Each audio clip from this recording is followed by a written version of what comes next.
안녕하십니까. 저는 대한전기학원의 논술반 강의를 맡고 있는 송재준 기숙사라고 합니다. 저는 1교시하고 2교시 강의를 1교시하고 2교시 해설 강의를 진행하도록 하겠습니다. 자, 전체적인 걸 조금 말씀을 좀 드리면, 이게 작년 2023년도하고 24년도에 지금 전반적으로 지금 합격자가 안 나오고 있는 추세고요. 이건 뭐 어느 정도 정부 정책적인 영향을 좀 받고 있는 상황으로 판단이 좀 들고요. 이번 134회도 그렇게 뭐 이제 합격자를 많이 내겠다라는 생각으로 느껴지지는 않는 실제 그 경향으로 판단할 수 있을 것 같고, 아무래도 이제 내년 올 연말에 전력수급 기본계획이 새로 나오기 때문에 지금 산자부 쪽에 이제 전기운영위원회에 이제 통과된 사업들이 많아요. 그 결정이 어느 정도 나 있다라는 얘기예요. 내년하고 내후년 계획에 대해서는. 그러다 보면 아무래도 작년하고 올해보다는 내년하고 내후년에 이제 합격자가 좀 더 나오지 않을까라고 지금 예측을 하고 있어요. 지금 산자부 운영위원회 결과만 갖고, 그것만 갖고 예측을 해볼 때는 저희가 아무래도 합격자가 아무래도 전력수급 기본 계획에 이제 영향을 많이 받아요. 그쪽에 이제 예산 편성이나 이런 것들이 되기 때문에 그거에 맞춰서. 그래서 이제 지금 작년 수급, 재작년 말이죠. 그러니까 작년 초에 나왔던 이제 전력수급 기본계획 기준으로 봤을 때는 작년하고 올해 그 합격자가 많이 안 나오는 게 사실상 어쩔 수 없는 그런 상황이고, 이제 EBL 받았던 사업들이 다 수급계획에 빠져 있었거든요. 작년 초에 나왔던 것들. 근데 그 빠져 있었던 EBL만 받고 수급계획에는 빠져 있던 사업들이 지금 올 연말에 발표될 수급계획에는 다 포함돼서 나오는 걸로 지금 결정이 났어요, 이미. 전기운영을 통과해서. 그래서 아무래도 이제 내년이나 내후년에 좀 더 지금보다는 상황이 좋아지지 않을까라는 예측이 듭니다. 그리고 이제 전반적으로 지금 문제 1, 2, 3, 4교시 문제를 이제 전반적으로 조금 보시면은 1교시 문제는 지금 KC도 있었고 KC 문제도 나왔고요. 전반적으로 이런 것까지 라는 문제들이 꽤 있었어요. 이런 것까지. 그러니까 이제 기출에 있었던 유형들이 많아요. 기출에 있었던 유형들이 많지만 반복되는 횟수가 적은 것들, 좀 반복의 텀이 조금 있었던 것들이 좀 포함됐기 때문에 그 기출 문제의 반복성을 떠나서 조금 수험생 여러분들은 조금 힘들게 느꼈을 수도 있는 문제가 1교시에 조금 많이 있었고요. 2, 3교시는 비교적 조금 그래도 우리가 원하는 개수가 있잖아요. 뭐 2, 3교시는 뭐 4문제를 써야 되기 때문에 2, 3, 4교시는 그 문제를 채우는 데는 뭐 그럭저럭 할 수 있는 수준이 됐다고 보시면 될 것 같고, 4교시는 일단 뭐 2, 3개까지는 쉽게 가실 수 있는데 마지막 하나 채우기가 좀 쉽지 않으셨던 교시가 아니었을까. 그래서 1, 4교시를 조금 어렵게 느끼지 않으셨을까, 이렇게 조금 예측이 됩니다. 그래서 그 자세한 내용은 뭐 교시별 강의를 보시는 걸로 하시고요. 저는 이제 1교시부터 좀 설명을 조금 드리겠습니다. 자, 1교시 1번 문제는 이제 전력계통에서 준수해야 할 전력계통 신뢰도 및 전기 품질 유지 기준에 따른 다음 항목에 대해서 설명하시오. 그래서 이제 우리 발송배전에서 지금 주로 봐야 될 것들이 사실은 전력계통 신뢰도 및 전기 품질 유지 기준, 전력시장 운영규칙, 최근에 많이 나오고 있는 분산형 배전계통 연계 기술 기준, 이런 것들이죠, 사실. 이제 그 중에서도 그 유지기준 쪽에서는 주파수나 전압 그 범위이기 때문에 이 부분은 이제 기존에 또 기출에도 이런 비슷한 유형이 꽤 반복이 됐었기 때문에 사실상 그렇게 이게 생소한 문제는 아니죠. 생소한 문제는 아닌데, 문제는 이 세세한 이런 뭐 유지 범위라든지 전압 조정 목표, 전압 유지 범위를 이제 외웠냐, 가져갔냐, 암기해서 가져갔냐, 안 가져갔냐라는 부분이 이제 어느 정도 변별력을 가졌었을 거고요. 그래서 이제 뭐 그 배포한 자료를 보시면 뭐 주파수 같은 경우에는 1번의 계통 주파수 조정 및 유지 범위는 우리가 이제 기준 자체는 플러스 마이너스 0.2죠. 60Hz에서. 그리고 목표는 플러스 마이너스 0.1이고, 그 기준 자체는 이제 법적 기준이죠. 법적 기준은 플러스 마이너스 0.2가 될 거고, 통상 우리가 순시 유지 기준하고 그 약간의 한시 유지 기준 개념으로 봤을 때, 한시는 이제 59.8을 기준으로 보고요. 59.8. 그리고 이제 순시는 이제 59.2를 주로 보죠. 그래서 플러스 마이너스 0.2에 59.8, 59.2 기준으로 보시면 되는 건데, 순시하고 한시를 조금 봤을 때. 그래서 이제 우리가 실제로 뭐 심보령 이록이 탈락사거나 이럴 때도 59.78까지 내려가서 문제가 됐었잖아요. 59.78까지 내려가서. 그래서 이제 59.8을 유지를 못해서 그때 뭐 5분 걸렸다고 그러죠. 양수발전소 기동에서 59.8 이상으로 다시 끌어올리는데. 그래서 이제 그게 신뢰도 유지, 가장 최근에 신뢰도 그 유지 기준을, 우리 흔한 말로 하는 유지 기준을 위반했던 사례가 됐었고, 그 이후로 우리 지금 개통 운영 기준들이 많이 바뀌었고, 그때 바뀐 기준들이나 이런 운영 방침들이 계속해서 지금 발송배전에서 출제되고 있는 부분이기 때문에 아마 많은 분들이 플러스 마이너스 0.2는 기억을 하실 거고, 59.8도 뭐 저희 학원 출신 분들은 많이 기억을 하고 계셨을 거예요. 59.78 자체가 그 가장 최근에 위반했던 사례이기 때문에. 그래서 순시 59.2만 기억하셨으면 뭐 첫 번째 거는 무난하게 답안이 작성될 수 있었던 내용이고요.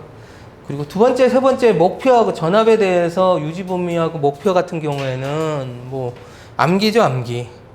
그래서 이제 전압 조정 목표 같은 경우엔 그 유지 기준에 맞춰서 이제 유지 기준 자체가 경부하시 그 저여자 운전 경부하 기준을 고려해서 조금 낮게 잡혀 있어요. 아래 하향 쪽이, 진상 운전 쪽이.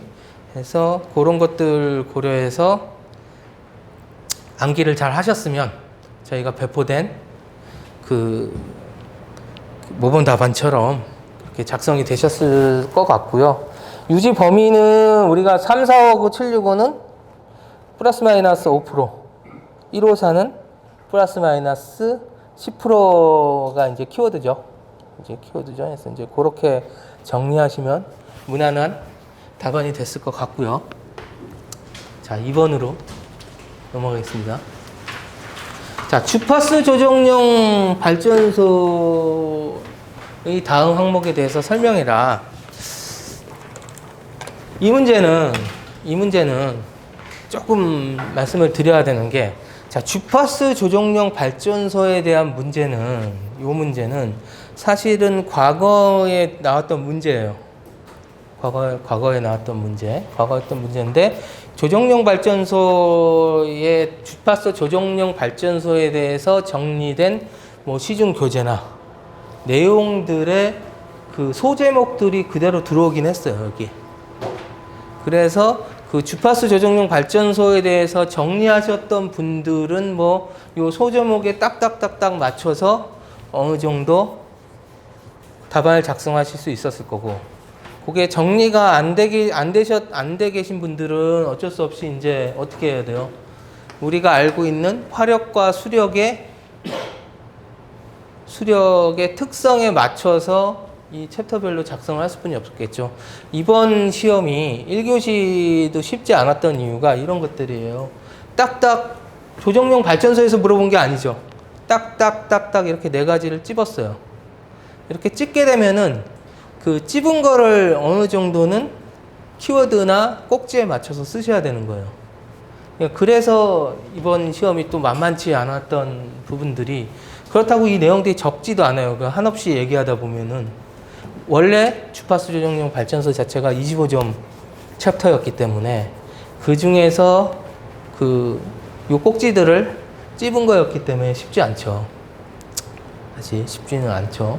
근데 근데 사실 키워드만 얘기해 보면 이제 수력하고 이제 화력하고 나눠서 보면, 자, 결국 주파수 추정을 하려면 결국은 출력을 제어하는 거잖아. 자, 출력을 제어하는데 가장 중요한 건 뭐겠어? 효율이겠죠. 출력. 내가 출력을 높이고 낮추는데 효율을 생각을 해야지. 키워드는 효율이에요, 사실은. 효율. 수화력의 효율. 그러면 수력하고 화력에서 우리가 부하 변동의 효율 변화 측면을 생각해 보면 누가 유리해요? 수력이 유리하죠. 수력이. 그러니까 수력을 뭘로 써요? 첨도용으로 쓰잖아요. 그 이유가 뭐예요? 부하 변동을 출력 제어를 해도 효율의 저하가 적기 때문이에요. 그게 제일 중요한 거예요, 그게 사실은. 그거에 의해서 이 2개가 결정이 돼요, 사실은. 그러면 주파수 조정용 발전소로 출력 제어를 했을 때 효율 저하가 적은 게 뭐 수력이니까, 그럼 주파수 조정용 발전소로 수력 발전소를 쓰는 게 제일 좋겠죠. 그것만 딱 생각을 하면. 근데 수력의 단점이 뭐가 있어요? 연료에 대한 제약을 받잖아요. 화력은 우리가 연료를 더 넣으면 출력이 더 나고, 연료를 줄이면 출력이 줄잖아요. 증기량을 줄이면, 증기만 조절하면. 근데 수력은 뭐가 문제예요? 물이 있어야 되잖아요, 물이. 근데 그 물이 내 마음대로 우리가 석탄 넣듯이, LNG 넣듯이 이렇게 조절이 되냐 이거죠. 안 되죠. 그러니까 수력은 주파수 조정용 발전소로 쓰기에는 효율 측면에서 굉장히 유리해. 그래서 출력 조정 범위도 자기 전격의 뭐 50%까지 쓸 수 있어. 근데 단점이 뭐가 있어요, 수력은? 그게 문제죠. 마음대로 내가 양을 주파수 AFC, 그러니까 주파수 조정용 발전소로 활용할 수 있는 양의 한계가 있죠. 기본적으로 단위기 용량도 작고. 근데 화력은 출력을 낮추면 효율 저하가 심해요.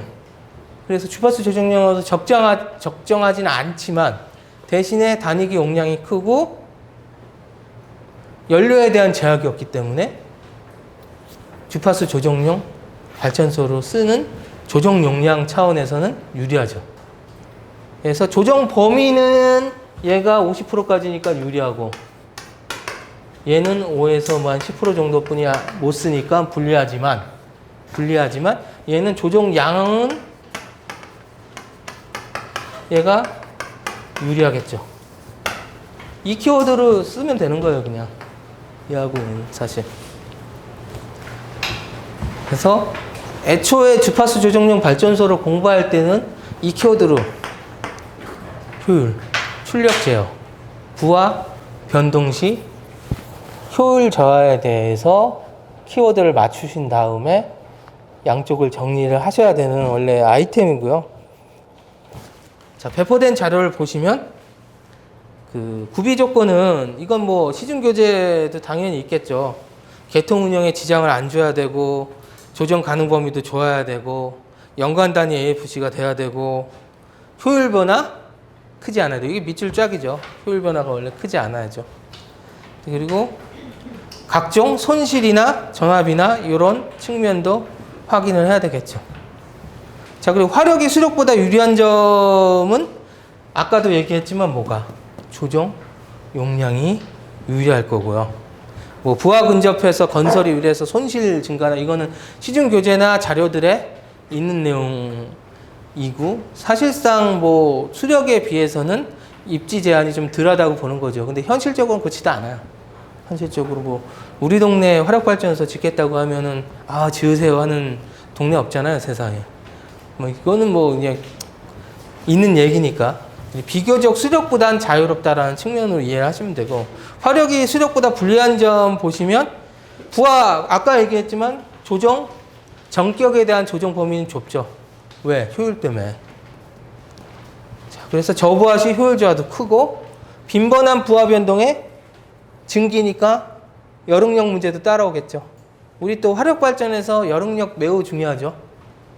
뭐 변화 분전이나 이런 걸 따질 때도. 자, 그리고 점검에 소요되는 뭐 정지 기간이 길다 비교적 그런 얘기 할 수 있는 거고. 자, 소요 조정 결정치 고려 사항에서 부하 변동폭, 조속기, 뭐 제어 장치 특성, 발전소 수, 뭐 허용 오차, 기타 개통 조건 해서 수력은 50% 정도까지, 화력은 5에서 10% 정도가 적정하다. 이렇게 결론이 나오겠죠. 그래서 이 문제는 결국 이 키워드로 정리가 되면 오케이고, 이 키워드로 정리 안 되시면 뭐 요거 비슷하게 쓰실 수 있잖아요, 사실. 비슷하게. 그래서 이제 비슷하게만 써도 뭐 점수는 나오긴 하니까 뭐 고득점은 아니겠지만 전반적으로 또 뭐 합격자 수 조절하려면 뭐 점수 짜게 주는 거죠. 뭐 흔한 말로 뭐 우리 서브노트 뭐 내가 집에 정리한 거 그대로 써도 1교시 3, 4점 주고 2, 3교시 막 12점 뭐 이렇게 주고 뭐 이렇게 조정하는 거니까 원래 채점 같은 거는. 자, 넘어가겠습니다. 예, 3번. 자, 단권 변압기의 다음 항목에 대해서 설명해라 해놓고 결선도, 용량 및 건수비, 장점. 원래 단권 변압기는 25점 세팅이니까 25점 세팅 아이템이니까 뭐 그렇게 어렵지 않았겠죠. 그래서 이제 뭐 결선도에서 좀 약간 고민을 하게 돼요. 자, 우리가 일반적으로 우리가 배운 거는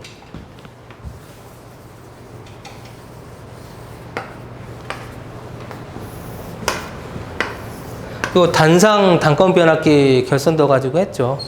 그래서 일단 요거가 떠오르시면 요 형태죠. 요 형태가 이제 V1이 되고 여기가 V2가 되고 I1, I2가 돼서 여기에는 V1에서 V2가 뺀 게 걸리고 여기로 흐르는 건 I2에서 I1을 뺀 게, 이건 이제 간극성이니까 이 I2가 크기 때문에 방향을 바꾸고 이렇게 가야겠죠.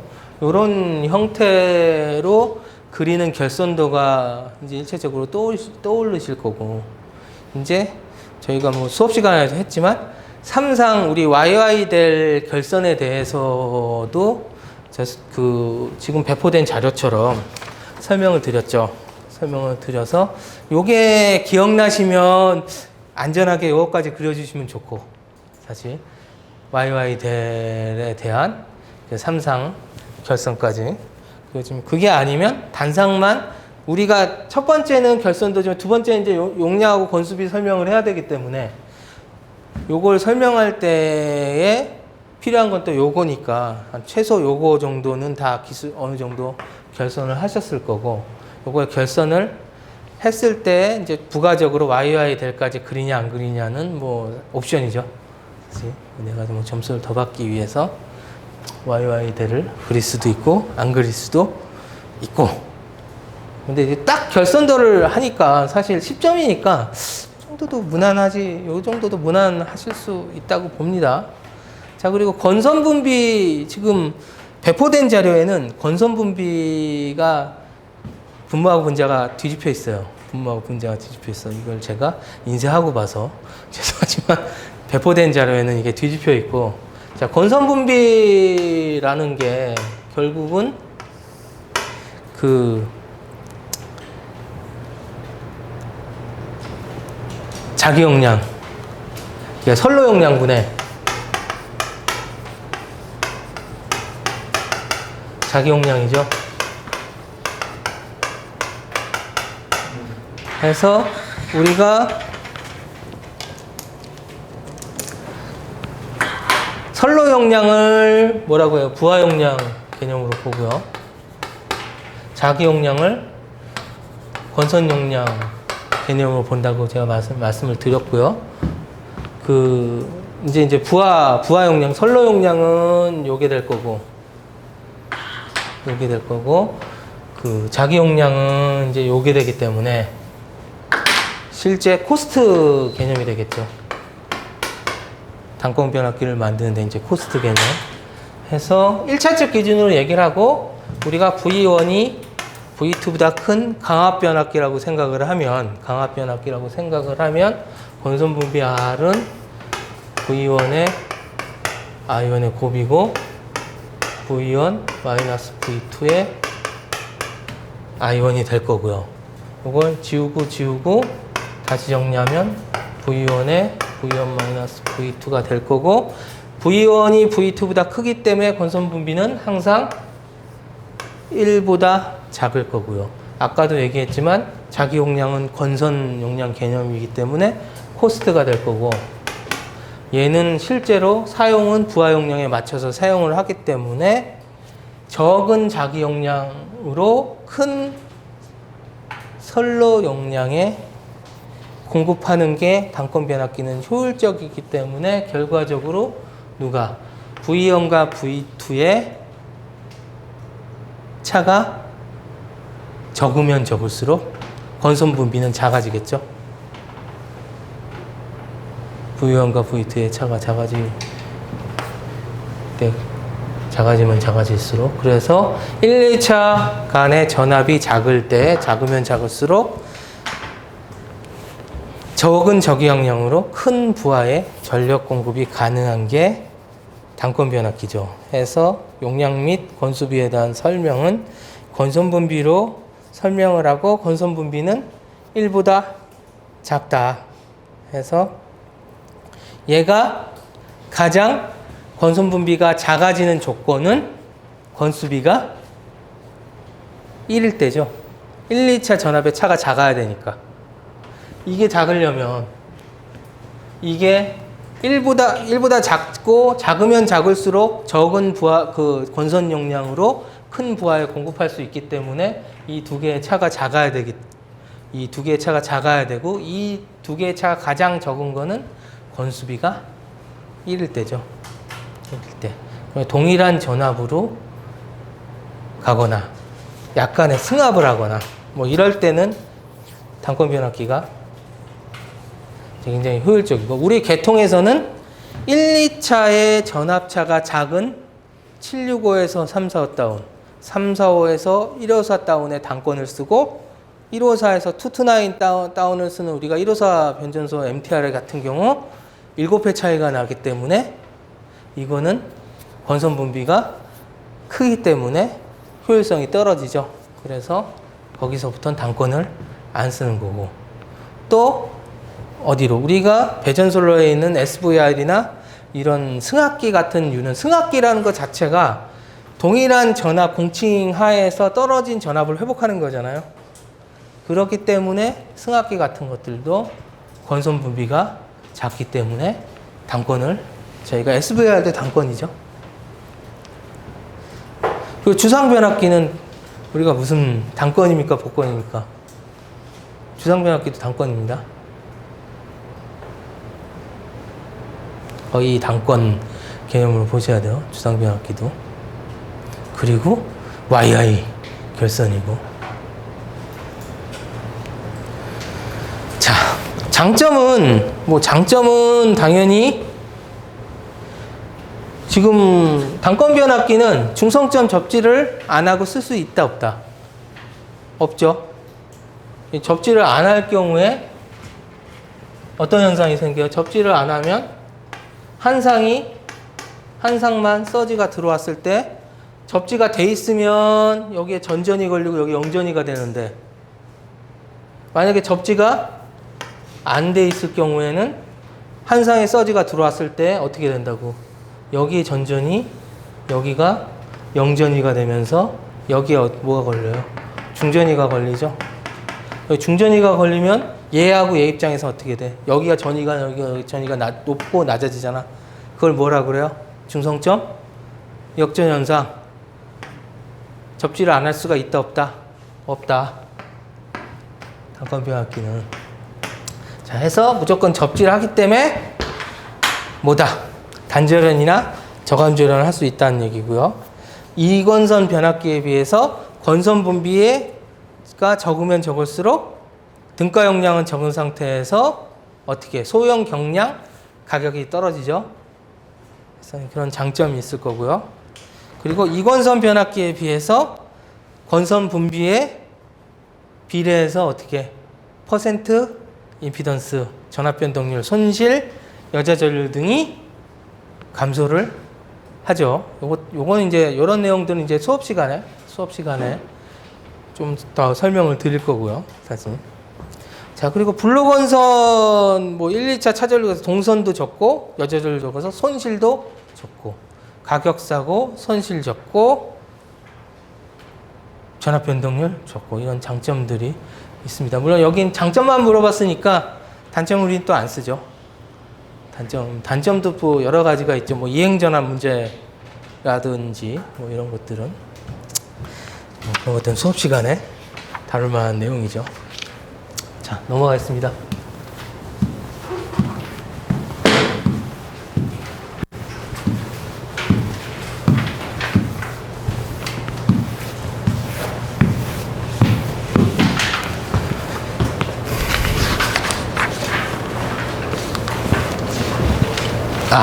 요거를 있었는데 제가 안 봤습니다. 이거 넘어가겠습니다.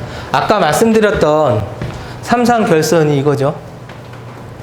삼상 결선이 Y 결선 한 다음에 중간에 싸서 2차 뽑고 3차는 별도로 감아서 델타로 결선해주는.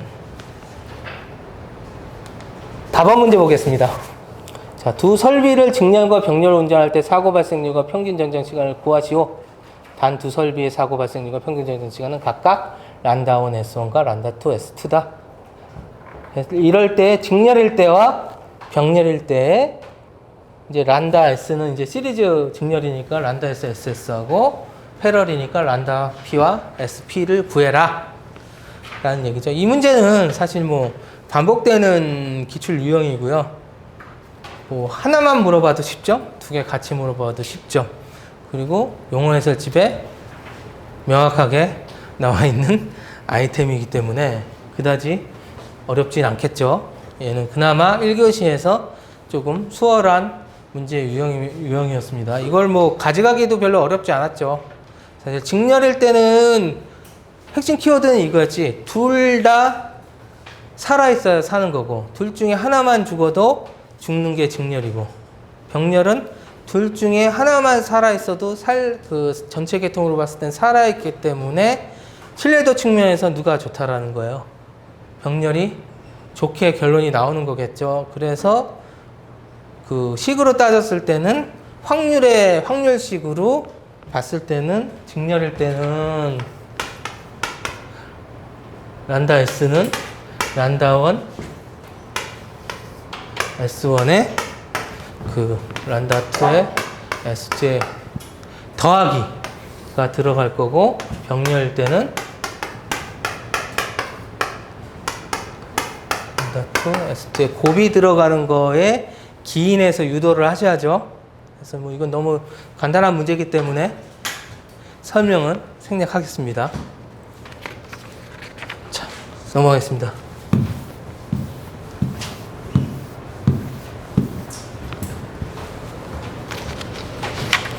이것도 이거 좀 서브로 말씀을 드리면 또 이제 계산 문제까지도 뭐 준비를 하시면 사실 좋죠. 근데 이제 주로 나오는 건 요 형태가 반복되는 기출이라고 꼭 가져가셔야 되는 아이템으로 치부되는 그런 문제 유형입니다. 얘는. 자, 넘어가겠습니다. 네, 5번. 자, 무효전력 보상장치인 스태티콤에 대해서 다음 항목에 대해서 설명을 해라. 자, 스태티콤, 스태티콘, SVG. 다 같은 애입니다. 같은 장비입니다. 그리고 SVG, 스태티콤 이런 게 우리가 HVDC에서 전압형에 적용되는 인버터하고 동일한 제품이라고 제가 수업 시간에 우차 말씀드렸던 내용이죠. 그래서 SVG 스태티콤 이 문제 유형으로 보시면 될 것 같고, 얘는 사실은 이 문제도 그렇게 어렵진 않겠죠. 요런 중간에 이번 시험 문제에 약간의 함정을 항상 깔아놓는 게 동기조상기하고 SVC 대비 장점을 물어봤단 말이에요. 이게 살짝 생각을 해야 돼. 우리가 SV 대비 장점도 정리가 돼 있어야 되고요. 동기조상기 대비 장점도 적용이 정리가 돼 있어야 돼요. 왜냐하면 SVG는 SVC하고 사실상 거의 같아요. SVC하고 SVG가 사실상 거의 같아. 단지 SVC는 L하고 C를 사이리스트로 제어하는 거고, SVG는 L하고 C가 없죠. 인버터만 갖고 기동을 하는 거기 때문에 약간 진보된 기술이라고 제가 말씀을 많이 드렸었는데, 그러면 이제 동기조상기 대비 SVC나 SVG의 장점은 거의 유사할 거고요. 또 SVC에 대비해서 SVG에 또 장점이 존재를 하기 때문에 이걸 복합적으로 잘 생각을 해야 되는 문제고, 제어 원리는 SVG 제어 원리는 단순합니다. 그냥 출력 전압 가지고서 얘기하면 돼요. 출력 전압하고 개통 전압을 가지고, 출력 전압이 개통 전압보다 높으면 당연히 무효 전력이 공급되겠죠. 무효 전력이 공급돼서 콘덴서 역할을 할 거고요. 출력 전압보다 개통 전압이 더 높으면 반대로, 이러면 개통으로부터 무효 전력을 받아오겠죠. 그러니까 리액터 역할. 그래서 출력 전압이 개통 전압보다 낮으면 무효 전력을 흡수한다는 얘기는 지상 무효 전류를 소비를 하는 걸 거고, 얘가 리액터 역할을 하는 거고, 반대로 출력 전압이 개통 전압보다 높으면 콘덴서 역할을 하니까 진상 전류를 소비를 할 거고. 그래서 요거 헷갈리신 분들은 개념을 잘 잡으시면 되죠. 자, 그리고 동기조상기하고 SVD 단점은 결국은 동기조상기와 SVC와 SVG의 차이점이 뭐냐면, 동기조상기는 동기기잖아요. 발전기예요, 사실.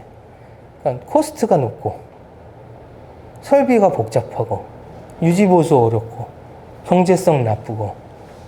자, 우리가 생각을 해보세요. 동기조상기, 동기발전기보다 SVC가 비싸고 SVG가 더 비싸고 관리하기가 더 어려우면 쓸 이유 없어요. 그냥 동기발전기 건설하면 되는 거지, 그냥. 동기조상기로 쓰면 되는 거고, 발전기를. 그렇잖아요. 그러니까 당연히 SVC나 SVG는 동기조상기에 비해서 스케일이나 코스트나 유지관리성이 훨씬 유리한 게 1차적으로 있을 거고, 그러면 그렇게 SVC나 SVG로 장점이 있는 상태에서, 그럼 SVC 대비 SVG는 뭐가 더 좋으냐?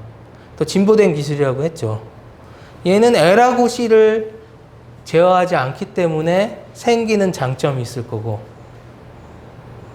L하고 C를 제어하게 되면 L하고 C는 무효 전력에 있어서 항상 무효 전력은 X분의 V 제곱의 관계성을 가지고 있기 때문에 전압이 변동할 때 무효 전력 공급량이 전압의 제곱에 비례해서 바뀌는 특성이 있단 말이에요. 항상 L하고 C는.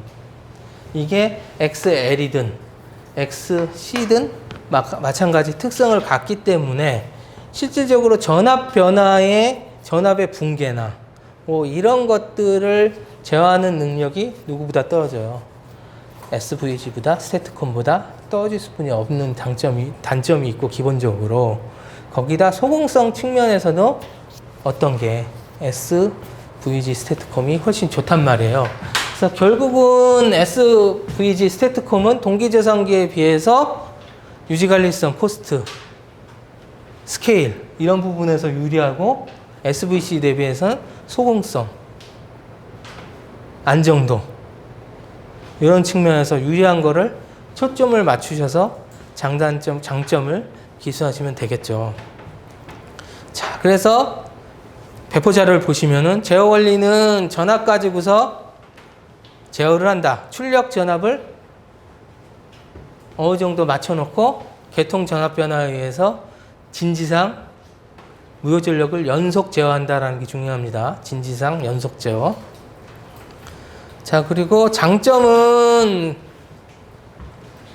동기 조상기에 대비해서는 스케일이나 이런 것들, 코스트, 그리고 SVC에 대비해선 소공성이나 안정성, 안정도. 자, 그러니까 결과적으로 SVC에 비해서 동기조상기가 안정성은 더 있어요. 안정성은. 왜냐하면 전압 저하 때 이 문제를 해결했기 때문에.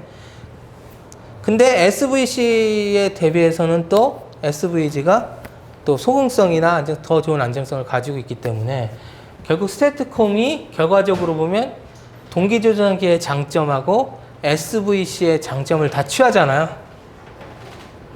결국 그걸 물어본 것 같아요. 이 물어본 의도가 결국 이제 우리가 답안지는 항상 어떻게 해?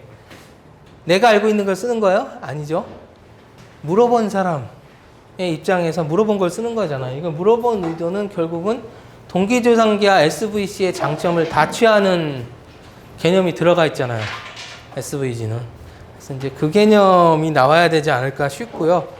뭐 적용효과는 뭐 SVG 적용효과는 일반적으로 뭐 안정도나 제동효과나 무효전력 보상 특성에 딱. SVG는 스토리지 콘덴서를 하나 가지고, 캐피시터를 가지고 있어요. 스토리지 캐피시터를 가지고 있어서 우리가 콘덴서 C는 직류에 가면 배터리 역할을 한다라고 익히 알고 있잖아요.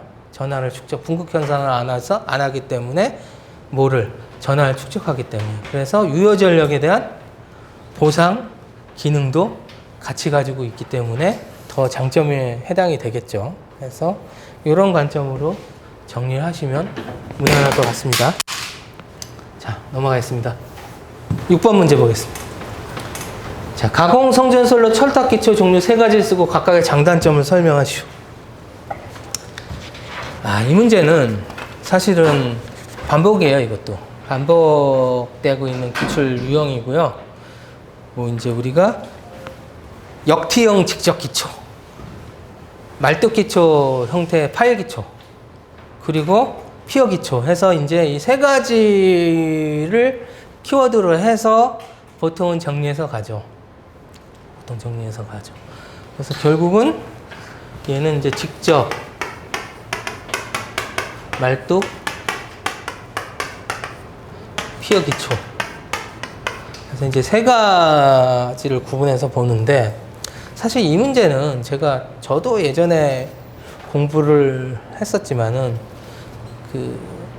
이제 전기 문제는 아니에요. 이게 엄밀히 따지면은 집안이에요. 집안. 사실은 집안. 저도 뭐 저희 회사에 뭐 토질 및 기초 기술사가 수십 명이 있지만, 사실 저희 회사에도 수십 명이 있어요. 있지만 이건 사실 집안이에요. 집안. 뭐냐면은 직접 기초, 땅이 괜찮으면은 땅이 집안 조사라는 걸 해요. 집안 조사에서 이제 집안 조사 결과에 따라서 땅이 괜찮으면은 그냥 직접 기초 뭐 이런 형태, 이제 직접 기초 이제 역티라고 얘기를 하는데, 뭐 이런 형태의 그냥 직접 기초를 설치를 하죠. 보통 땅이 괜찮으면. 근데 땅이 안 좋다는 얘기는 결국 걔네들이 뭘 검토하냐면 막 강우지, 지진지 막 이런 걸 막 검토를 해요. 그래가지고 비가 많이 오면은 땅에 힘이 없어진대요. 그래가지고 막 땅이 그 집안이 안 좋게 되면은 이게 그 구조상 어떻게 되냐, 그 집안 특성상 어떻게 되냐면 얘가 엄청 커져야 돼. 직접 기초 부안된 거죠. 가뜩이나 큰데. 직접 기초 그냥 가뜩이나 큰데. 그러면은 이제 이걸 쓰느니 어떻게 해야 되는 거야? 파일을 받겠다는 얘기예요. 파일을. 강간 파일 받겠다는 얘기지. 우리가 이 강간 파일 박는 거는 우리가 송전탑에만 적용되는 게 아니고 우리 전력구나 변전소, 이 변전소도 우리 TR이 어마무시하잖아요. 그럼 TR 밑에 보면은 그 지방 검토 해가지고 그 이렇게 강간 파일을 박아요. 파일을 실제로 파일을 박는데 뭐 여기 암이 나올 때까지 박지 사실은. 암이 나올 때까지 박아요. 그래서 이제 직접 기초 형태는 이게 너무 넓어지니까 그리고 땅이 안 좋게 되면은 이렇게 강간 파일을 박아서 그 송전 철탑의 집안 특성을 유지하는 거죠. 그래서 이제 강간 파일 같은 거 박아 놓으면은 막 땅이 막 유실되고 막 해도 막 얘만 제대로 서 있어요. 이제 가 보면은 막 걱정을 해. 땅이 이렇게 유실돼 가지고 막 기초가 막 드러나고 막 이러면 걱정하잖아요. 이게 사실은 이렇게 막 파일 박아 놓으면은 이게 땅이 유실되고 땅이 막 무너져 내려도 얘만 버티거든요. 사실 더 좋은 거예요. 사실 그게 좋은 건데. 그래서 이제 요렇게 하는 게 이제 파일 기초. 파일 때려 박으려면 항타를 해야 돼요. 항타기가 들어가야 돼. 항타기가 들어가려면 우리가 가뜩이나 송전 철탑 세우기 어려운데 항타기 들어가려면 어렵잖아요. 그러면은 또 피어 기초라고 얘는 이제 암이 있다라고 치면은 이렇게 판 다음에 거기 콘크리트 채워요. 이제 상근도 넣고 막 해가지고 여기서 채워. 이제 그런 방식이 이제 피어 기초예요. 이제 얘도 피어 기초는 대신에 뭐가 안 들어가? 이런 항타기가 안 들어가죠. 항타기 공사하는데 가다 보면은 이제 보통 일반 우리 건축물 공사하는데도 집안이 안 좋으면 다 그 파일 항타 하거든요. 이제 그거 어마어마하잖아요. 우리 서울 시내에서도 보이잖아 가끔 항타하는 것들. 그런 거 들어가기 어려울 때 이제 면적을 이제 낮추는 그런 특징이 있는 게 요 핵심입니다. 그래서 이게 사실 얘는 집안이에요, 집안. 사실 이제 집안을 조금 알면은 자, 해서 이제 배포된 자료를 보시면 뭐 직접 기초는 뭐 이제 역티형 기초 그리고 이제 피어 기초 이제 심형 기초라고 보통 얘기를 하고 말뚝 기초는 이제 강간 파일 기초로 얘기하면 되는 거겠죠. 그래서 이제 그 직접 기초가 가장 기본이에요, 그냥. 그러니까 웬만하면 그냥 직접 기초를 하는 거지. 웬만하면 우리 산악이잖아요, 산악. 우리 송전 철탑이 어디로 가? 산악으로 주로 가잖아요. 이제 산악으로 가면은 이제 비교적 단순한 걸 하고 이제 말뚝 기초는 튼튼하긴 한데요. 대형 장비가 아까 항타기라는 대형 장비가 들어가서 조금 어렵다 하면은 이제 산악지대에 뭘 쓰는 거예요? 피어 기초를 사용한다. 뭐 이렇게 사용 정비가 적고 뭐 이런 관점으로 장단점이 설명이 되면은 무방하겠죠. 이제 배포 자료는 우리 용어 해설집이 또 이게 또 명확하게 나와 있잖아요. 그래서 이제 용어 해설집 내용으로 그냥 배포 자료를 작성을 드렸고 기본 개념은 이런 개념 위주로 좀 설명하시면 무난하죠. 사실 무난한 문제입니다. 그래서 이 문제는 뭐 계속 반복이 되니까 어쩔 수 없이 고착화가 된 문제예요. 어쩔 수 없이 고착화된 문제야. 이게 좋은 문제라고 생각하지는 않지만 뭐 계속 반복되는 유형이기 때문에 어쩔 수 없이 챙겨야 되는 겁니다. 이거는 뭐 이거는 실무 문제도 아닌 것 같아요. 어떻게 좀 냉정하게 얘기를 하면은 실무 문제도 아닌 게, 이거 뭐 그냥 집안이 제일 중요해요. 이건 결정하는 건 집안. 그 뭐 가다가 우리 뭐 논밭에도 철탑 있고 이러잖아요. 논밭 있는데 보면 거기 집안 조건 봐서 하는 거예요. 집안 조건 봐서 하는 겁니다. 차라리 뭐 이제 변전소나 전력구에 우리가 똑같아요. 변전소 전력구도 집안 검토해서 필요하면 파일 받고 다 그렇게 합니다. 넘어가겠습니다. 철공진의 종류와 방지 대책을 설명하시오. 자, 이것도 뭐 10점으로 나왔어요. 10점으로. 이것도 뭐 25점 베이스로 준비하는 아이템들이니까 결국은 뭐 이 문제도 그렇게 부담스러운 문제는 아니지. 근데 10점에 맞춰서 답안을 쓰려니까 좀 한계가 따르겠죠. 사실 한계가. 자, 철공진에 대해서 정확하게 이해만 하시면 그렇게 어려운 게 없어요. 얘는 철심공진이에요. 철심공진. 그러니까 철심공진이 철심이 공진한다는 게 아니고 철심의 포화에 의해서 공진하는 거예요. 철심의 포화에 의해서 철공진은. 그래서 기본파에도 철심 포화가 돼서 공진할 수 있고 고조파 같은 거에도 공진할 수 있고 철심 포화에 의해서 해서 사실 철공진을 설명하는 가장 핵심은 이거죠. 사실은 우리가 공진회로를 구성할 때 얘가 R이 있을 거고 철심에 의해서 포화돼서 낮아질 수 있는 인덕턴스 L이 있을 거고 대지 정정 용량 C가 있을 거고 항상 그러면 이제 여기에 걸리는 전위를 VR이라고 그러고 여기 걸리는 전위를 VL 여기 걸리는 전위를 VC라고 했을 때 자, 우리가 여길 전류 Y축을 전압이라고 했을 때 자, 여기에 전류가 증가하면 여기 걸리는 전위 VR은 일단은 R이 작다라고 좀 보는 거예요. R이 작다라고. VR이 이렇게 전류에 비해서 올라갈 거고 VC도 이렇게 비례해서 올라갈 거고 자, VL은 문제는 포화가 있죠. 포화가 있기 때문에 이렇게 올라가다가 어느 순간에 이렇게 포화가 돼서 일정 값을 유지를 할 거고요. 그럼 이제 전류 입장에서 봤을 때는 이 포화가 되게 되면 전류가 자, 이 실제로 이 세 개의 합 전압은 VR 제곱에 VL 마이너스 VC의 제곱이 걸릴 거란 말이에요. 전압은. 그러면 결국은 얘는 요거 더하기 요거에서 요걸 뺀 거니까 요게 요 지점까지는 요렇게 올라가겠죠.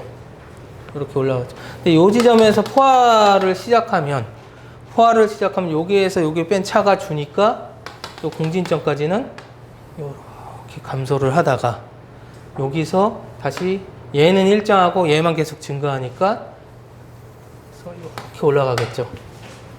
그러면 결국은 요 지점을 가지고서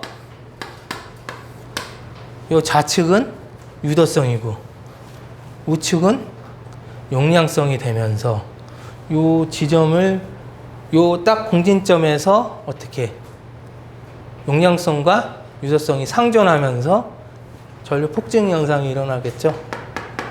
이 지점에서 그거에 의해서 생기는 게 이제 사실 철공진이죠. 철공진 해서 결과적으로는 뭐가 항상 이 철심 포화가 생기는 조건을 가정을 해야 철공진은 무조건 설명이 돼요. 그래서 철공진 대책은 요 지금 요 V가 요게 문제잖아요. 요거를 낮추는 방법은 뭐 있어요? R을 키워서 R이 이렇게 커지면 VR이 이렇게 커지면 얘가 포화가 돼봤자 어떻게? 여기서 뭐 이렇게 올라가잖아요. 이렇게. 여기서는 뭐가 없다라는 거예요. 상전을 안 하기 때문에 전류 폭증이 없다라는 거예요. 그래서 철공진 대책은 R이에요. R 항상.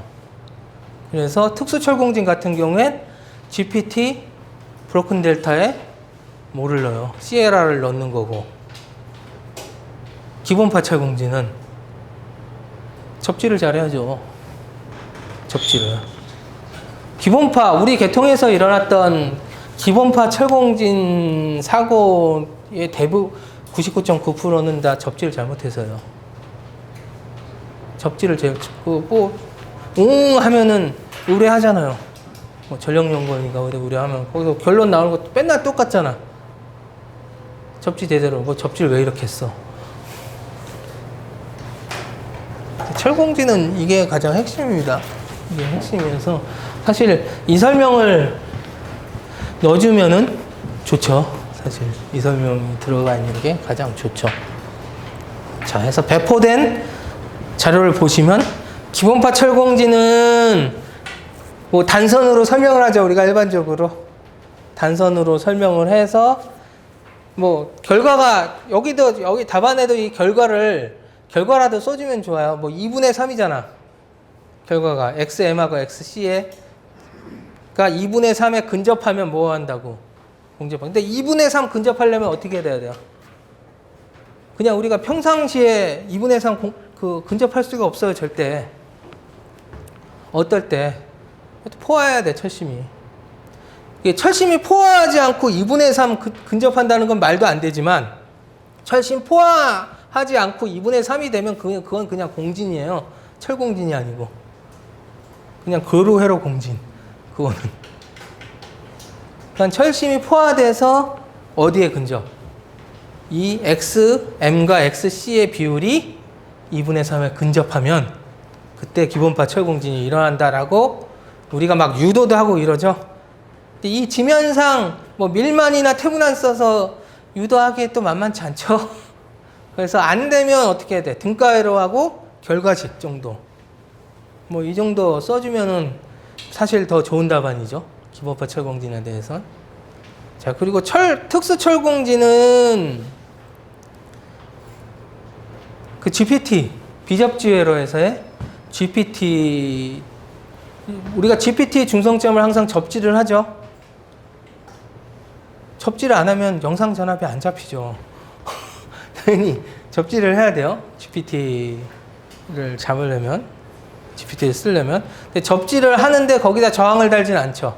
대신 어디다? CLR, 2차 측에, 3차지 사실은. 브로큰 델타에 어디다? 사이에다 저항을 넣어서 GPT 중성점에 저항을 준 것과 같은 효과를 내죠, 우리가. 같은 효과를 내서 그 중성점 불안정 현상을 해결을 하죠. 그것도 마찬가지예요. 이 R을 키워서. 철공진은 이게 제일 중요한 거예요, 사실은. 대책을 얘기를 하려면. R이 작으니까 폭증 현상이 생기기 때문에 R을 키워서 해결을 하자. 이렇게 가는 거죠, 대책은. 그래서 철공진 배포자료 보시면 철공진 대책에 뭐 기본파 철공진은 뭐 직렬공진이 안 생기게 회로를 좀 구성을 해라, 접지 잘해라는 얘기예요. 접지를. 그리고 차단기나 개폐류 철저히 보수, 뭐 단상, 결국은 단상 튜브나 이제 한상 단선이 났을 때 문제가 생기니까 그걸 막아라. 얘기고, 특수 철공진은 오픈 델타에서 GPT에 CLR 취부해라. 뭐 이렇게 가는 거죠. 그래서 결국은 그 기본파 철공진도 사실상은 R에 의해서 제어를 하겠다는 게, 접지를 잘 하는데, 접지를. 사실 접지를 잘해서 XC하고 XM이 공진이 안 되게 회로를 하면은 다 해결이 됩니다. 그래서 대개 그 철공진, 기본파 철공진 사례를 보면요. 그 이제 델타 결선하고 Y 결선이 막 혼용되는 경우에서 실제로 많이 생기더라고. 이게 상시에는 문제가 항상 없어요. 상시엔 문제가 없다가 뭔가 사고가 났을 때 절체를 했을 때에 접지가 잘못되는. 그럴 때 주로 사고가 나요. 그래서 괜찮다가 뭐 문제 생겨가지고 급전을 반대쪽 급전으로 돌려놨더니 갑자기 울더라. 이런 거예요. 김포 청비는 사실. 왜냐면 그쪽이 이쪽 공급하는 거에 고려해서 접지를 안 잡은 거지. 이렇게. 따져보면 그래서 사고 사례들을 분석을 해보면 다 그런 결론들이 나오더라고요. 자, 넘어가겠습니다. 8번 문제. 자, 전력계통 저주파 진동에 대해서 설명하시오. 자, 이것도 약간 고민하셨던 분들이 조금 있었을 거예요. 이게 저주파 진동이라고 하는 건 사실은 그 기본 주파수 60Hz에 의해서 공진하는 조건이 우리가 부제동도 있고 SSR도 있고 뭐 이렇게 다 배웠단 말이에요. 사실은 부제동도 있고 그 SSR도 있다.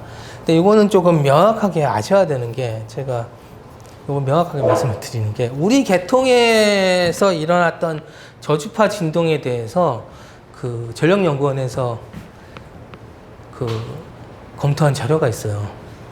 거기에 뭐라고 돼 있냐면 저주파 진동 이퀄 로우 프리퀀시 오실레이션에서 LFO라고 규정을 딱 해버려요. LFO. 그래서 LFO는 명확하게 부제동입니다. 네거티브 댐핑이라고 해서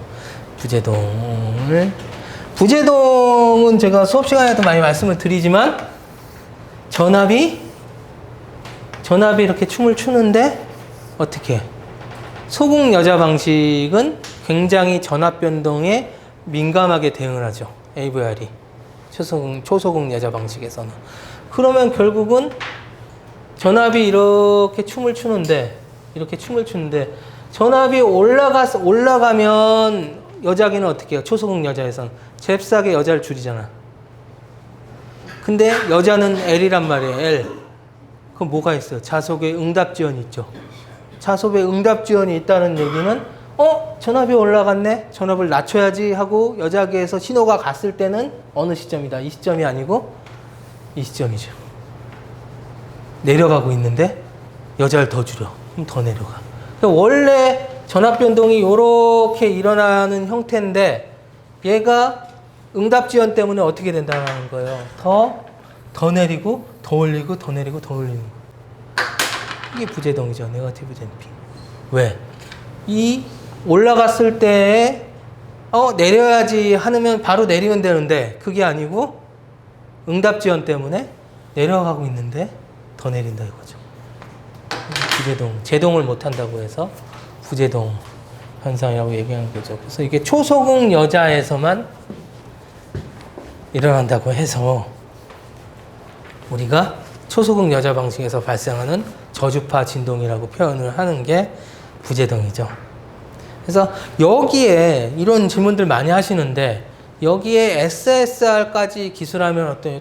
뭐 SSR까지 명시해주면 더 안전한 답안이 되죠. 근데 LFO는 명확하게 부제동이기 때문에 부제동을 설명 안 하고 SSR만 설명하시면 그거는 조금 위험한 답안이 되겠죠. 일단 우리 계통의 사례와 전력연구원의 결과에 따라서 우리 이 문제가 나왔기 때문에 이 문제는 그거 보고 낸 거예요, 사실은. 그걸 보고 냈기 때문에 우리가 발송배전 공부하면서 뭐 저를 포함해서 많은 분들이 합격을 했잖아요. 합격하신 분들이 공부했던 거 그거라고. 그렇기 때문에 그 저주파 진동은 LFO 해서 부제동으로 해석을 하시는 게 가장 좋은 거고요. 거기다 SSR을 부가적으로 써주시면 좀 더 안전한 답안이 되는데 SSR 안 쓰시고 부제동만 설명하셨다고 해도 불안해하실 건 없어. 불안해하실 건 없는 답안입니다. 해서 요 지금 LFO에 대한 설명을, 부재동에 대한 설명이 배포 자료에 보면 있고요. 그리고 저주파 진동 종류, 요것도 그 광역 진동하고 지역 진동으로 나눠서 주파수 나누는 요 수치도 우리 전력연구원 자료에 이렇게 딱 나와 있는 수치예요. 사실은 이렇게 나와 있는 수치고, 저주파 진동 대책은 뭐 설비 측 해가지고 뭐 AVR 하고 출력 조정하고 단자장 상승 운전은 약간 마이너한 얘기고, 실제로 우리 계통에 적용한 게 뭐예요? PSS죠. PSS. 자, PSS 지금 배포 자료에는 지면상 없지만 우리가 PSS 하면은 AVR에 여작이 달고요. 해서 발전기 달리고 해서 신호 들어오고, 여기서 요 그림 하나 그려주면 좋겠죠. 블록선도 PSS. PSS 키워드가 FPW. 델, F, 델 P, 델 오메가 해서 신호 주고, 여기 기준치가 1로 들어와야 되는데 기준치 VI고, VI라나 O로 하나 똑같고, 뭐 그 입력치가 V5가 들어오면 이쪽으로 신호가 편차가 VI에서 V5를 뺀 편차가 넘어가는 PSS 개념들을 그려주시면 좋겠죠. 해서 원래는 아까 이런 형태의 제동, 이런 형태의 전압의 변동이 부재동이 되면 노란 형태로 점점 이렇게 커지는 형태로 가는 거를 PSS를 써서 어떻게 줄여주는 형태로 가게 만드는 게 핵심이죠. PSS.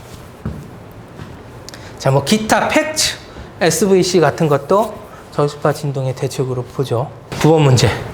자, 한국 전기 설비 규정 KC에 따른 풍력 발전기 운전 중 발생하는 이상 전압 상태의 종류 및 영향에 대해서 설명해라. 자, 이거는 뭐 이제 KC 문제가 나왔습니다. 우리가 KC가 바뀐 지 얼마 안 돼서 나올 수 있다라는 마음가짐은 늘상 있죠. 늘상 있죠. 그러나 한 번도 안 나온 걸 가져가는 건 부담이 있죠. 그렇게 따지면 다 외워야 되니까. 그래서 이제 이 문제는 쉽지 않은 문제로 보셔야 되고요. 이거를 또 나온다라고 보느냐 안 보느냐도 고민을 좀 하셔야 됩니다. 참고로 저희 논술반에서는 똑같은 게 2번 이상 나오지 않는 한은 단발성을 무조건 취급합니다. 특히 이런 규정 문제들은. 그래서 이 문제도 내용이 문제가 좋으냐. 저도 그 해상폭력 사업 개발하는 PM이에요. 저도 사업 개발하는 PM인데 하나 중요하지 않습니다. 실무적으로 봤을 때 하나 중요하지 않은 게, 이거는 그냥 죽이기 문제예요. 죽이기 문제. 죽이기. 그러니까 WTG라고 합니다. 뭐 터빈, 제너레이터, 윈폴 해가지고 죽이기 얘기하는데, 타워 뭐 해가지고 자켓 해서 뭐 해상폭력 하면은 죽이기 얘기하는데, 이건 뭐 제작사에서 이게 이런 문제가 있다고, 제가 이 문제를 왜 어떤 측면으로 고민했냐면, 이게 그래도 이걸 문제 낸 사람을 이해하기 위해서 굉장히 고민을 했어요. 이게 계통에 무슨 영향을 줄까라는 거에 대해서 고민을 되게 많이 했거든요. 계통에 영향이 없어요. 이거에서 풍력기 쓴다고 해서 아무 문제 없어요. 이게 뭐 물론 그 계통에 연계하는 그 발전 설비니까 어느 정도의 자기보호 설비는 갖춰줘야 되겠죠. 자기보호 설비는 갖춰줘야 되겠지만, 이 부분들은 거의 그냥 죽이기 문제입니다. 제가 봤을 때는. 우리가 뭐 화력 발전으로 하면은 뭐 터빈, 뭐 베어링 온도 상승 뭐 이런 레벨? 우리가 이제 터빈 베어링 온도 조금 올라갔다고 우리가 급정지 안 시키잖아요. 그러니까 뭐 이런 레벨로 조금 보셔야 되는 아이템이라서 그 경보, 우리 화력 발전을 따졌을 때 경보 수준 그런 아이템에서 자동 정지 장치라고 얘기를 하는데 뭐 이 정도는 자기 보호하려고 주기기에서 그냥 자동 정지 시키죠. 그래서 이게 뭐 개통을 줘야 제가 뭘 문제를 조금 얘를 조금 반복될 수 있는 영향으로 제가 보는데 개통의 영향이 없어요. 끼껏해야 이 이상 상태 유지해봐야 기기 손상 아니면 효율 떨어지는 거예요. 효율 떨어지는 거. 뭐 이게 해서 처음 나왔던 거고 반복될 가능성도 낮다라고 봅니다. 이런 거를 맞아서 합격하겠다는 생각을 하는 건 제가 제일 많이 얘기하는 게 버스론이거든요. 버스론. 내 버스를 타야지. 남의 버스 타려고 노력하면 내 버스도 놓쳐. 우리 그러잖아. 버스 정류장에서 어이씨 저거 탈까 말까 우리 집 근처까지 가는 거 버스가 왔는데 기다리느니 탈까 말까 하다가 그거 막 쫓아가가지고 버스는 지나가는 거 쫓아가다 보면 내 버스도 놓친다 하는 얘기나 말씀을 많이 드리는데 이거 뭐 이런 문제는 개인이 알아서 판단하십시오. 반복 가능성에 대해서는 도박입니다. 도박을 가지고 물론 제가 이렇게 얘기해도요 뭐 내년에 나올 수도 있어요. 내후년에 나올 수 있어. 항상 말씀을 드리지만 제가 뭐 여기 저희 논술반 분도 계신데 제가 섹셔널라이즈 안 나온다고 그랬잖아요. 섹셔널라이즈 안 나온다고 왜 나왔지 않습니까? 섹셔널라이즈가 지금 있습니까? 없습니다. 물론 시골에 가면 우리 자동화 개폐기를 섹셔널라이저의 기능을 주고 쓰는 데가 있죠. 있죠. 하지만 섹셔널라이저는 아니죠. 걔가 섹셔널라이저. 그래서 뭐 이번에 나오더라고. 그래서 뭐 이제 저는 뭐 수업 시간에 나올 확률이 매우 낮다라고 분명히 말씀을 드렸고 설명도 되게 가볍게 했어요. 그래도 제가 그래도 나름 뭐 횟수 적산해서 동작하는 거에 대해서 설명을 드렸어요. 설명을 드렸어. 그래서 뭐 쓰려고 하면 쓸 수는 있는 문제였어요. 그래서 뭐 제가 뭐 확률이 떨어진다, 잘 안 나온다라고 해서 안 나오는 건 아닙니다. 절대 안 나오는 건 아니고 잘 안 나온다라고 제가 항상 말씀을 드리고 요 문제도 또 나올 수도 있겠지만 확률은 낮게 보고 약간 도박성 있는 문제로 보십시오. 넘어가겠습니다. 자, 10번. 전기 설비 기술 기준에 따른 풍력 터빈의 구조 중 풍력 발전기의 터빈의 시설 조건 10가지를 쓰시오. 이번엔 또 K씨가 아니고 이제 전기 설비 기술 기준입니다. 자, 거기다가 시설 조건 그 기술 기준에 있는 10가지를 쓰래요. 이게 거의 뭐 1교시 문제 거의 활용 점정이 아니었나 싶습니다. 전기 설비 기술 기준에 따른 이게 1, 2번에 있었으면 참 섭섭했을 건데 그래도 이제 뒤쪽에 있어서 그나마 좀 다행이긴 한데 이 문제도 마찬가지입니다.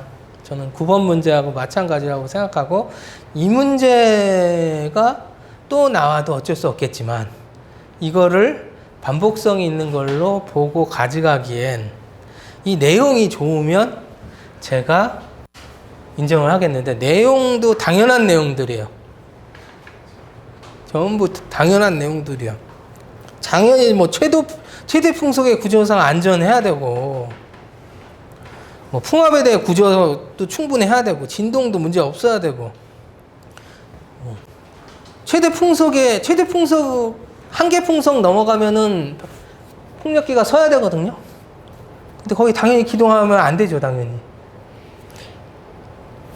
그리고 뭐 다른 거에 시설물에 문제도 없어야 되고 뭐 당연한 내용들을 정리를 한 거예요. 정리해서 뭐 우리나라건 해외건 어느 풍력 발전기가 이 기준을 따라가는데 하등의 문제가 없는 그런 당연한 내용들로 구성된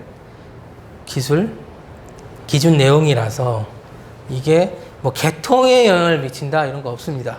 그렇기 때문에 이 문제도 저는 그렇게 반복될 가능성은 높지 않다라고 이렇게 보고, 이것도 다시 가져가시는 건 도박성이 있는 문제라고 좀 판단을 합니다. 자, 이것도 동일 레벨로 넘어가겠습니다.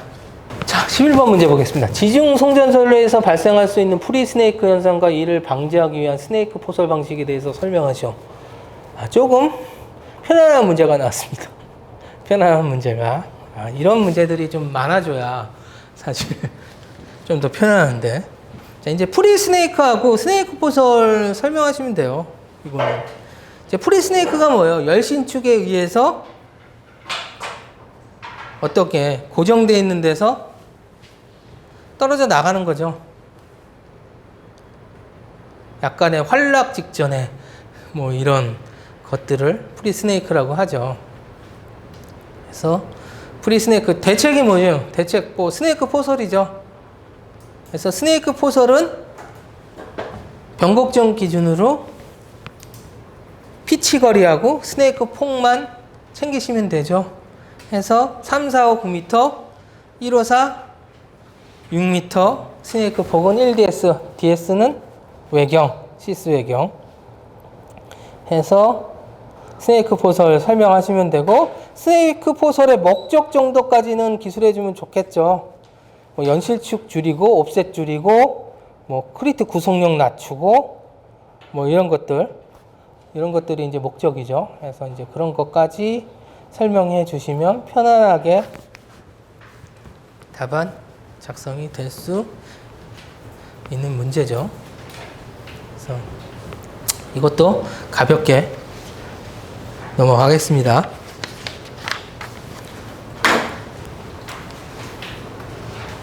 이거 이 내용들은 뭐 다 아시는 내용이니까 그렇죠? 어렵지 않게. 여기 그냥 서브로 얘기하면 765는 왜 없어요? 케이블을 안 쓰잖아요.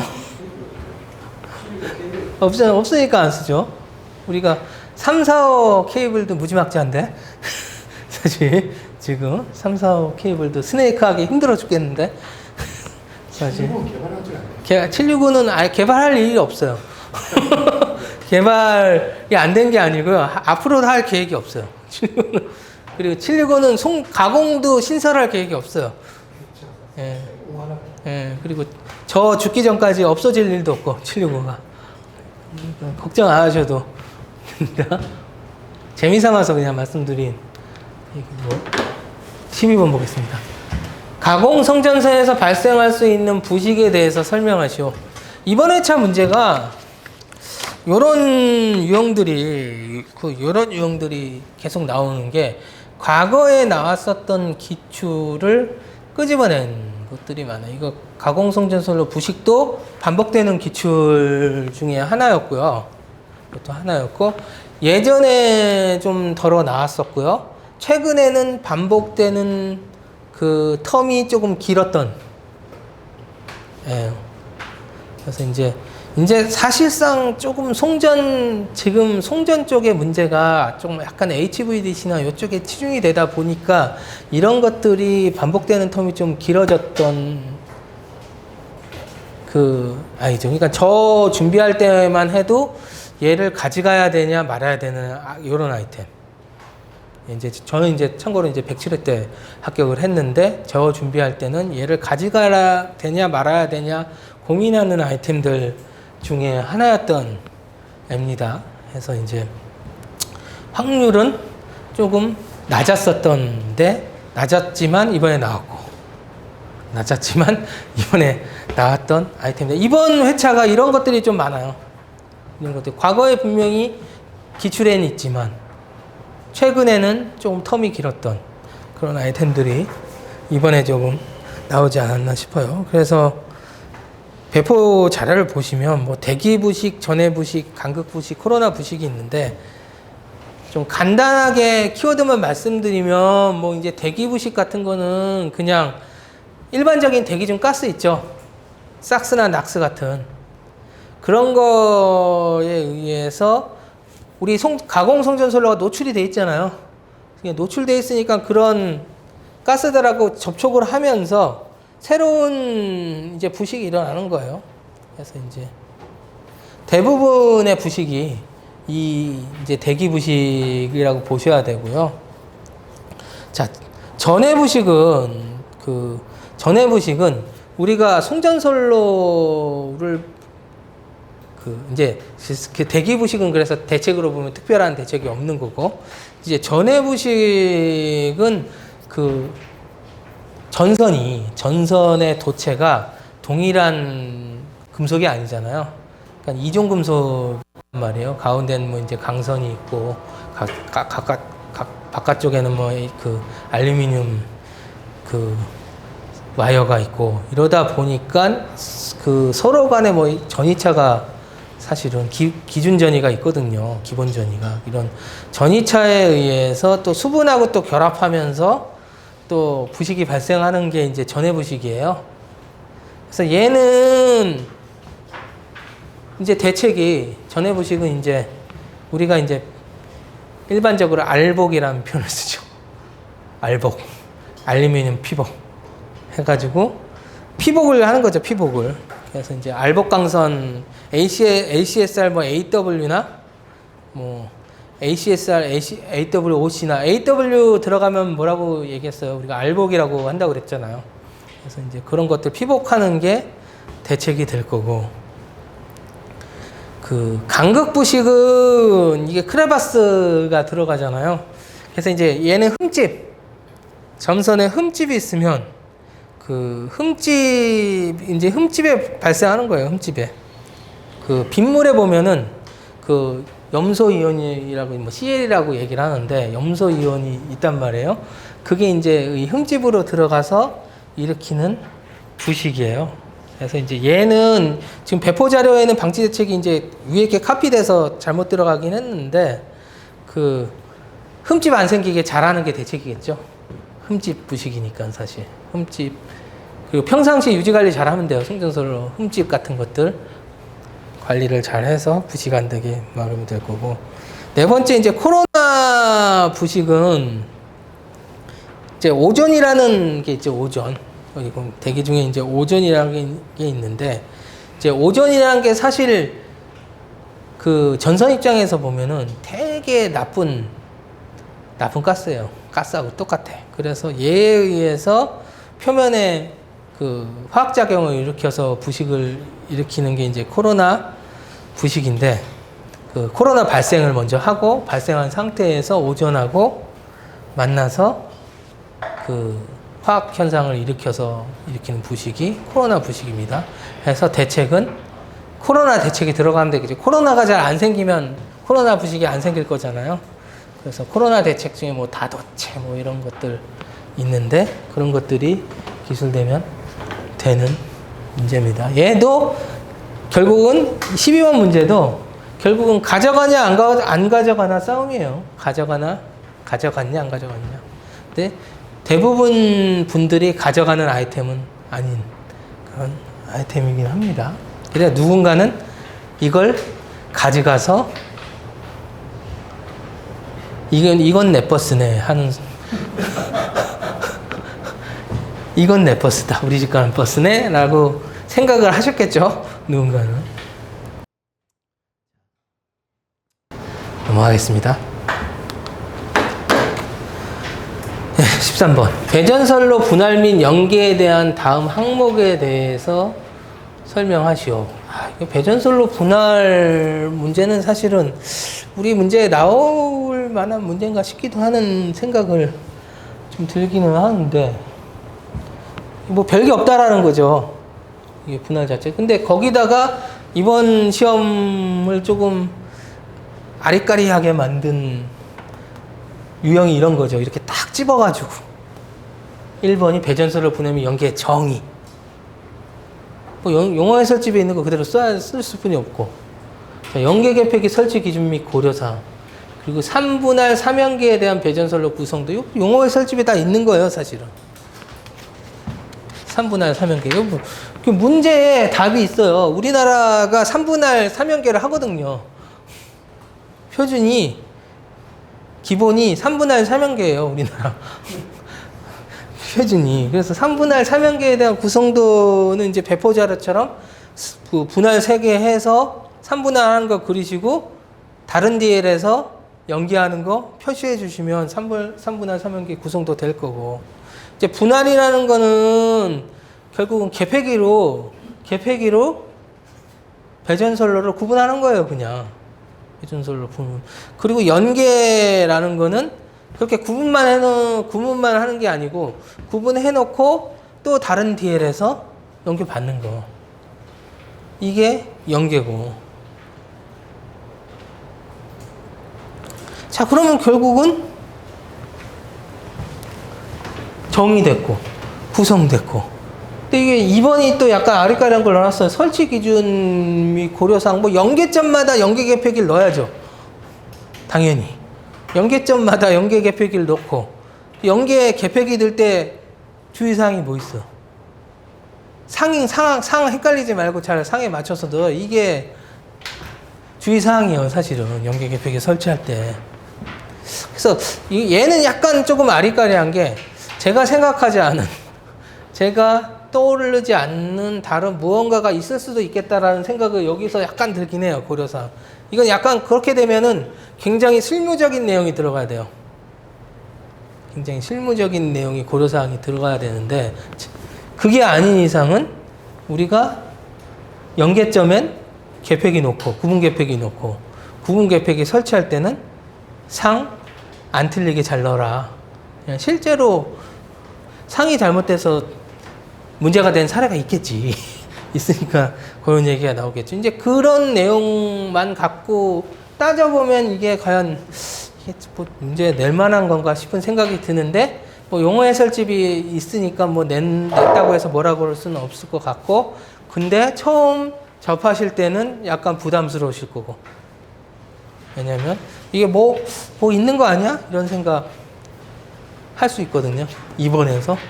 약간 근데 뭐 1교시가 그렇게 잡을 게 많지 않기 때문에 뭐 조금이라도 알면 잡으셨겠죠. 그래서 1교시는 제가 볼 때는 한 7개, 8개, 9개 정도 조금 자기가 가져간 거에 잘 걸리신 분들은 9개까지 걸리셨을 거고, 그게 아니시면 한 7개에서 왔다 갔다 하는 수준으로 걸리시지 않았을까? 이런 생각.